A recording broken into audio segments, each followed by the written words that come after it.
advocacy is very significant in my life. I am a future elementary education teacher. My identity is who I am and what makes me happy.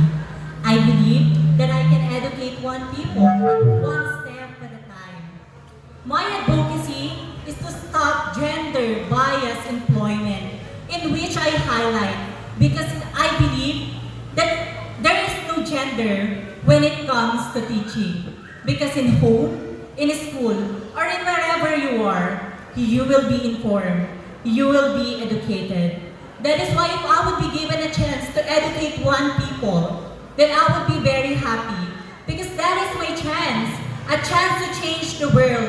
Because it is not me that I need to change for myself, but it is the world that needs to be accepting, needs to be inclusive, needs to be fair, and most above all, needs to be equal.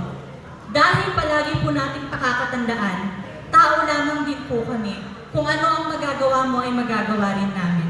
Ang advokasya ng pagkakapantay-pantay sa pagbibigay ng trabaho para sa lahat, na walang pinipiling kasarian, ang aking advokasya. Maraming salamat.